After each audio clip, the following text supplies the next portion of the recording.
Hi മക്കളെ, +2 അക്കൗണ്ടൻസിയിലെ പ്രധാനപ്പെട്ട ഒരു കോൺസെപ്റ്റാണ് ഇൻട്രസ്റ്റ് ഓൺ ക്യാപിറ്റലിൻ്റെ കാൽക്കുലേഷൻസ്. എക്സാമിനേഷൻ 100% ചോദിക്കുന്ന ചോദ്യം കൂടിയാണിത്. എന്നാൽ എപ്പോഴാണ് ഇൻട്രസ്റ്റ് ഓൺ ക്യാപിറ്റൽ പാർട്ട്നേഴ്സിന് കൊടുക്കുക എന്നുള്ളതാണ് ഇന്നത്തെ വീഡിയോയിൽ ഡിസ്കസ് ചെയ്യാൻ വേണ്ടി പോകുന്നത്. ബേസിക്കലി പറയുകയാണെങ്കിൽ ഒരു പാർട്ട്ണർഷിപ്പ് ഡീഡിൽ ഇൻട്രസ്റ്റ് ഓൺ ക്യാപിറ്റലിനെ കുറിച്ച് വ്യക്തമായി പറഞ്ഞാൽ മാത്രമേ, in the sense interest on ക്യാപിറ്റലിനെ കുറിച്ച് ഡീഡിൽ പറഞ്ഞാൽ മാത്രമേ പാർട്ട്നേഴ്സിന് കൊടുക്കത്തുള്ളൂ. എങ്കിലും ഫേമിന് പ്രോഫിറ്റ് ഉണ്ടെങ്കിലേ ഇൻട്രസ്റ്റ് ഓൺ ക്യാപിറ്റൽ കൊടുക്കാൻ പറ്റൂ. വിച്ച് മീൻസ് ഡീഡിൽ പറഞ്ഞിട്ടുണ്ട് ഫേം ലോസിലാണ്, ഇൻട്രസ്റ്റ് ഓൺ ക്യാപിറ്റൽ കൊടുക്കാൻ പാടില്ല. എന്നാൽ ഡീഡിൽ പറഞ്ഞിട്ടുണ്ട് ഫേമിന് പ്രോഫിറ്റും ഉണ്ട്. അങ്ങനെയാണെങ്കിൽ മാത്രമേ ഇൻട്രസ്റ്റ് ഓൺ ക്യാപിറ്റൽ ആർക്ക് കൊടുക്കാൻ പറ്റത്തുള്ളൂ? പാർട്ട്നേഴ്സിന് കൊടുക്കാൻ പറ്റത്തുള്ളൂ.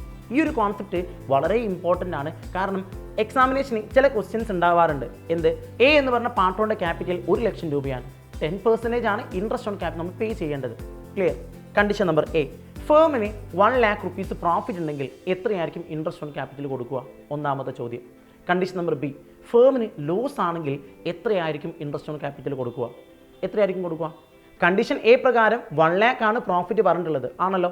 എങ്കിൽ നമുക്ക് എന്ത് ചെയ്യാം? ഇൻട്രസ്റ്റ് ഓൺ ക്യാപിറ്റൽ കൊടുക്കുന്നതിന് കുഴപ്പമില്ല. കാരണം എന്തുകൊണ്ടാണ്? ഫേമിന് പ്രോഫിറ്റ് ആണ്. Is that clear?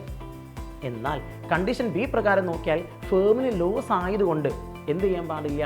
Interest on capital കൊടുക്കാൻ പാടില്ല. സോ ഇൻട്രസ്റ്റ് ഓൺ ക്യാപിറ്റലിലെ ഈ ഒരു ടോപ്പിക് എല്ലാവർക്കും ഓക്കെ അല്ലേ?